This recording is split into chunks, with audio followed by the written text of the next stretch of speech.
Greetings, everyone. Welcome to my sketchbook. Should be an interesting day, I think, today, just because I hear the birds sing. And I think that's always kind of a great way to start your day, any time of the day, I guess. It's when nature is quiet. That's kind of spooky. It could mean something is up. Usually you get a heads up from nature. Anyway, so I'm zooming in here just for fun. I pick a spot. I'm thinking about something. This is kind of the weird stuff I do in my sketchbook. So right here, this little tiny line. This is something that I'm going to have just kind of sticking out of something.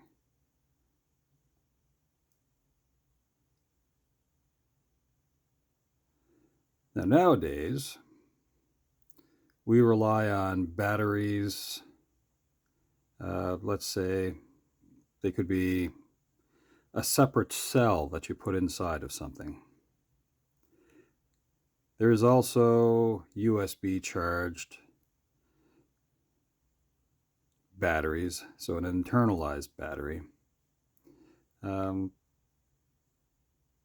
they're strange things. Batteries. Well, something that I think is interesting is that there's an energy source. There was a time where if you wanted to do something and it was late at night or early in the day, it required something. A wick, which is an amazing kind of idea, I suppose. That would be, you would have to burn something. Now, what's interesting about that? Well, nowadays, we don't really see candles as much unless it's a birthday celebration. Instead, we find ourselves using batteries. So something that would store energy. That's a weird thing, storing energy. So yesterday I talked a little bit about ghosts and what I think of that sort of thing. Candles are interesting. Now, you can use oil, I suppose, if you have a lamp. Now, I suppose in science you'd probably hear that energy is not really created. It just kind of happens. It's always been there, kind of a thing, right? I wonder about that kind of stuff. Now, things are added to our existence externally a lot. So the sun is outside of where we live. That's energy.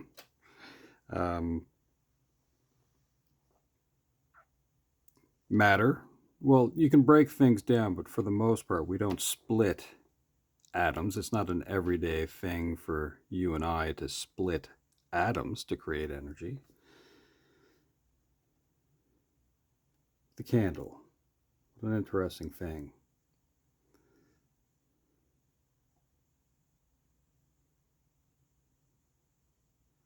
I was just kind of thinking about that. A little bit of smoke coming off of that candle. What a weird thing. So, I suppose most people know how these things work. I remember going to a pioneer village when I was a kid, and the object was to show you what life was like at a certain point. Now, mind you, this was in the 1980s. And technology was really ramping up at this point. I mean, computer technology, the way televisions work, all these things. It's kind of interesting. I remember there was this sort of I don't know if you want to call it a demonstration learning sort of thing, but we were all given strings to be a wick. And we would dip it in wax. And I think at that point it was paraffin. I don't think they were using animal fat. And you dip it multiple times to build up a layer. And they were fairly thin candles that we made, like a tapered kind of candle.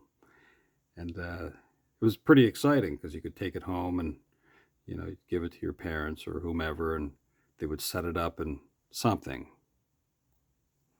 a candlestick holder. Anyway, and you would burn this thing, and it was a fascinating kind of thing that, hey, you know, now you have light. This was at a time when we had other things, of course. Now I'm just going to back this out a little bit because this is just some rambling kind of thing. The candles are neat. Now, though, let's see here. I'm going to set up a spot right here.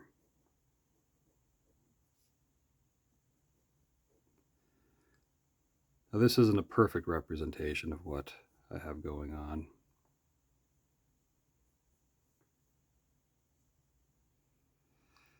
Now, imagine that this is a socket. Now, a socket, which sounds kind of wild, I suppose, would be a place that's kind of like an electrical outlet where electricity comes out of. Now, you'd have two main ways in, so like two wires. One of them would be the live, and the other would be the return. Now, much like the way water works when you are setting up plumbing, you would have a place where water would come out. So that would be like a faucet or a spigot, someplace where water flows. Now, electricity can loop and not just stop, like the way plumbing would, where you shut off the valve. It can loop back around. So that's kind of interesting. There's a bonus part to electricity, of course. So let's say here, I'm going to set up another spot. It's another wire. Now, mind you, right now I'm just dumping stuff out of my head. I'm going to use the bunny pen for this. Hello, bunny pen. I'm going to set up a green wire.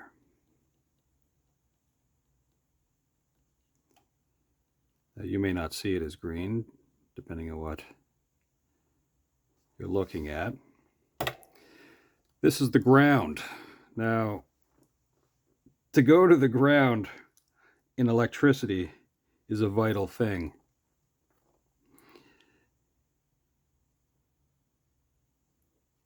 Because much like water, electricity looks for a shorter path. So let's say, for example, you're standing in an open field, there's no big trees around, and there's a lightning storm happening. You don't want to be the tallest thing in the field because you end up being a leader of sorts and not like someone who's in charge. But let's just say that that's how that would work. You end up being a leader because you're the shortest distance to the ground. More rambling, I suppose. But there was something that was common when I was a kid when it came to a light source. Actually, let's see if I can kind of do this a little bit differently. I didn't plan on talking about this. I just sat down and looked at my ring light here and just kind of thought, well, that's a weird thing that kind of sits funny with me.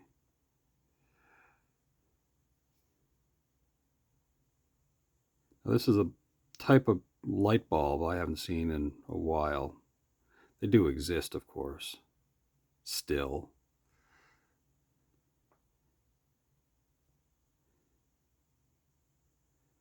This is an incandescent light bulb, and it, to some degree, represents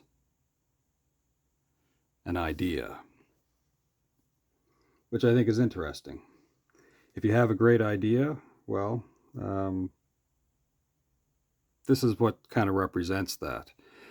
The way that works, of course, is that it fits into the socket here. Power goes into it. It runs up through, generally, I believe it's a glass support inside here. So you'd have two wires, one leading in, one coming out.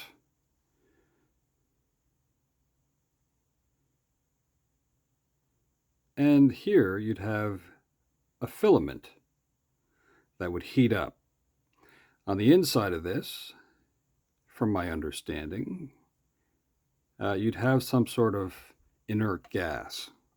So inert is a way of not keeping things super excited, kind of almost like grounding in the gas. I believe it's a noble gas, to be honest with you. And in the periodic table, off the top of my head, I believe it's the final row of gases. So it's listed as the noble gases, I believe. And that would be like, and I'm struggling with this. Krypton, xenon, radon, argon, neon's in there, and helium. So those are gases that are often used in the inside of bulbs like this. So this is an incandescent bulb. And I can't remember what these are made out of, these rods. Now, I believe that Edison bought the patents for this from two Canadians, I believe. I don't recall their names right off the top of my head. I think somebody has a name like Woodward, but I can't recall that. So that's quite some time ago that I would have learned anything about this kind of stuff. But anyway, so this is one type of bulb, I guess you could say. Not long after that, for industrial use, we fell into another type of light bulb. I'm just drawing one here now. And again, this is a brain dump. I'm just spilling out things as I kind of remember it. And any of you can look this stuff up. I'm not I'm not looking it up right now. So the next, I should look it up. But I think everything you've ever seen somehow gets put into your brain. And the pathways to that information can be triggered by scent, for example, or it could be triggered by texture. But we lose those pathways, so that knowledge gets lost. It's kind of funny. But then, you can rediscover it. And that's kind of an interesting thing. But I think pretty much everything you've ever seen or touched, because touching things also is memory related, or tasting things is memory related. All your senses can lead to memories. It's all in there, generally. I think generally it's in there. This is the next type of light bulb that we see. And this is a compact fluorescent light bulb. Now, these were everywhere at one point. Uh, they were kind of remarkable for what they were, I guess. But industrial usage, I think, is where we got fluorescent lights from, and then they were compacted for use in our homes. And I think the idea with the compact fluorescent light was that they use less energy. Of course, that would fit into your standard household socket as well. Electrical outlet that thing is. These were fantastic, except for they couldn't take a lot of temperature changes. So the incandescent bulb here, these were glass, of course, as were these, but they were exceptionally fragile. That's kind of interesting. I think the standard incandescent bulbs, they were like 40 or 60 watt. Compact fluorescent, I believe they were somewhere in the, let's say, 15, 20 watt. So they took less energy to create light than the incandescent. Of course, now we live in a different time. I'm going to create another light bulb. You know, off the top of my head, and I think I just mentioned this moments ago about Thomas Edison.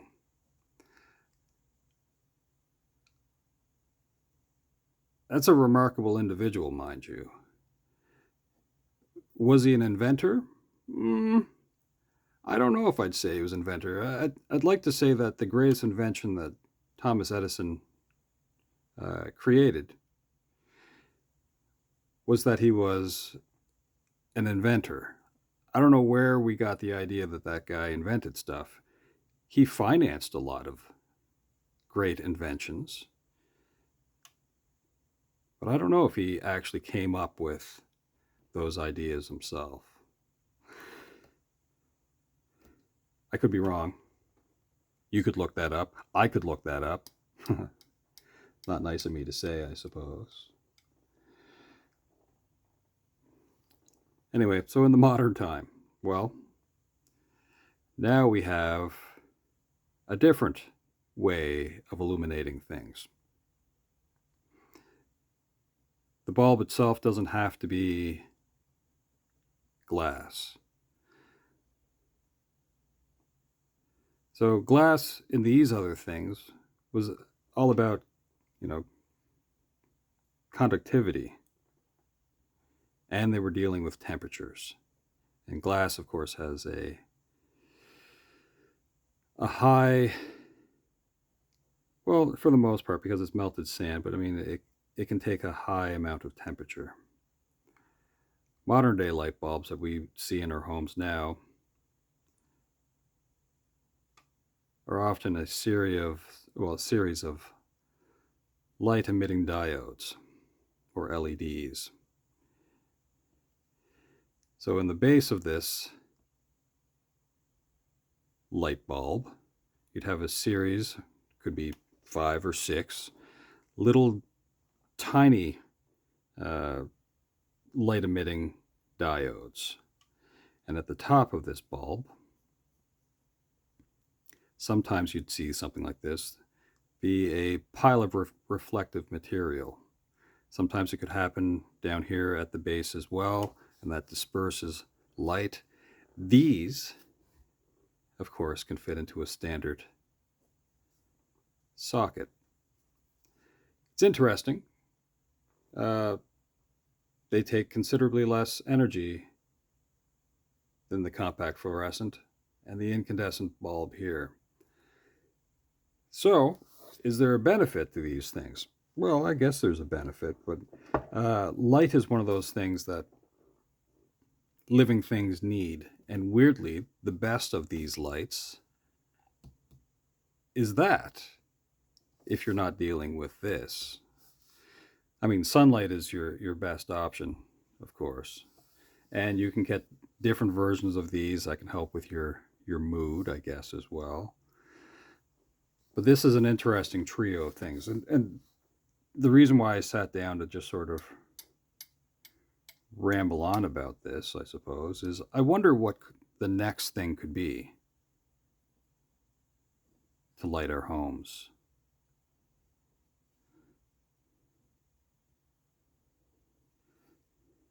Because this is, the progress, I suppose, and I find that kind of curious. So let me put something down here and ramble on about something else.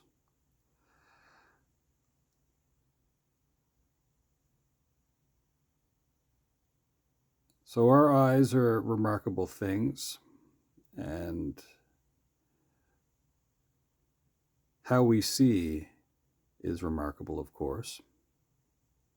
Now, I know somebody who has unfortunately had a retina detachment, and that's another light source, hey, that we have, but we don't really utilize that much in our homes. We use infrared light, mind you, in our homes, but we don't use lasers that much unless it's to amuse cats.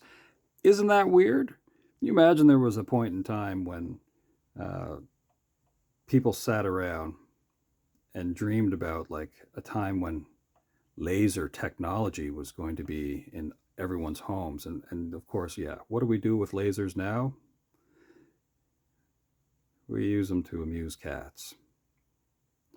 Anyway, so that's an amazing thing. That's what we do with lasers now. Anyway, so retina is back here. Through here we have an image. It'll be flipped upside down, so it kind of crosses through here, this vitreous fluid, and it gets translated into our brains. I've talked a little bit about the folds of the brains and all that kind of neat stuff. Let's draw this strange thing. Of course, your eyes wouldn't be that far away from your brain. They'd be more like there, but this is just for stretching stuff out. This is your brain. And the joy right through the hippocampus. Oh, yes.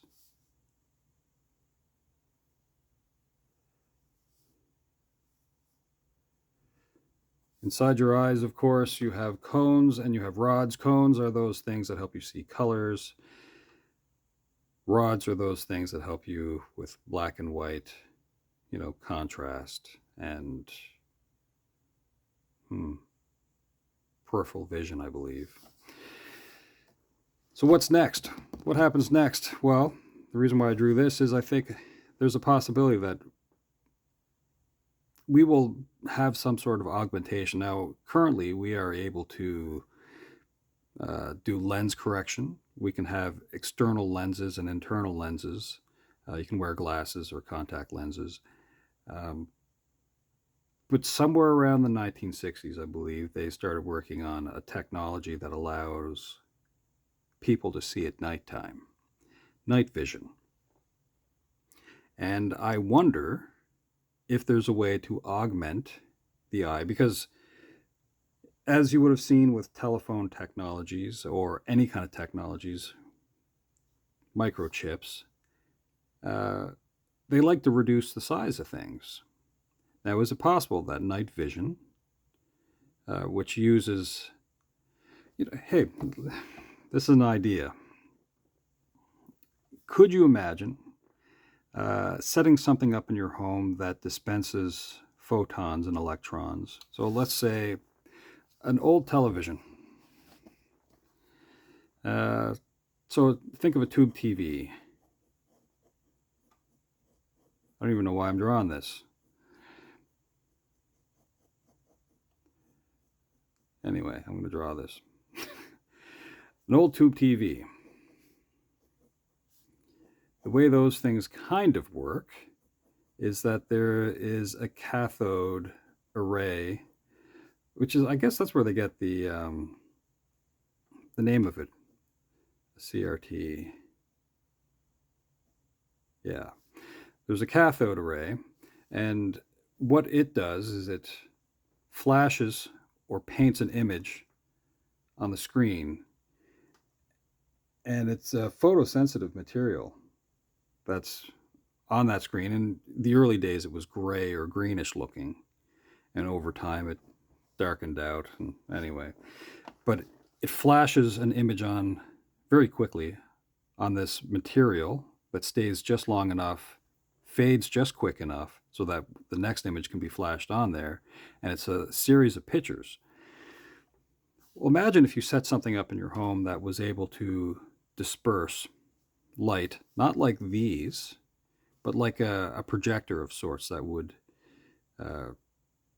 send out electrons to kind of paint an entire room in a comparable way to this, because light is actually physical things. They're actually particles. I guess the trick would be to not have it be radioactive. Because you don't want to paint a room. Like, think of how radar works, or how sound works with bats and echolocation. But yeah, imagine if you had, instead of putting in a light bulb, and you got rid of the shade, or maybe you used the shade because it was able to block radiation or something like that. I don't know where I'm going with this.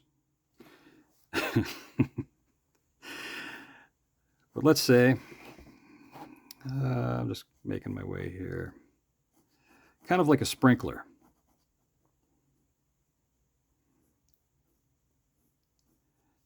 You'd set up almost like a candle of sorts.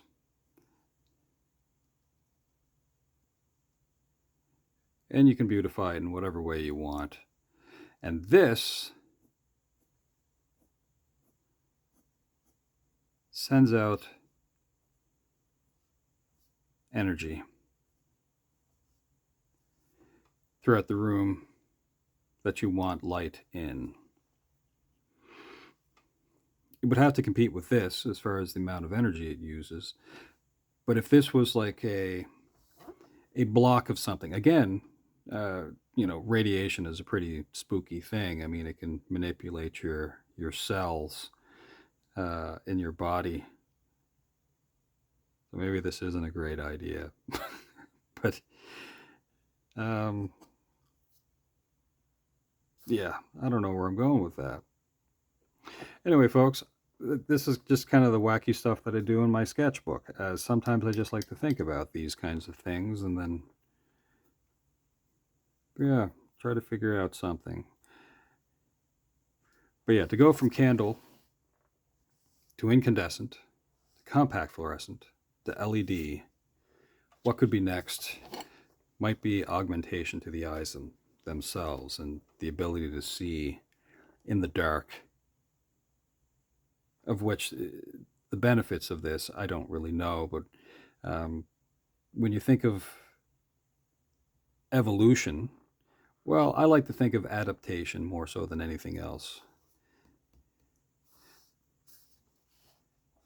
But whatever this little projector thing, I mean, that's how light really works anyway. But what could be next? Don't know. Folks, that's a strange one this morning. I don't know what I can say beyond that. I hope you have a wonderful day. Thanks for hanging out for a minute or so and listening to me ramble on about something. But yeah, I can't recall the material on these tubes of the tube TV. I know it's a phosphorus type material, but yeah, it needs to fade really quick. So it's energized just for a moment, starts to fade. Another image is projected onto it. You don't see many of those TVs so much anymore. I think the last real usage that we had was in computer monitors. And then eventually people just wanted thinner monitors, eventually lighter. But like for televisions, for example, it went from this to plasma. And plasma is like high voltage. And those televisions were exceptionally heavy. And if you were fortunate enough, you could get a plasma TV that was around uh, 60 inches corner to corner, diagonal, of course. And yeah, they were monsters.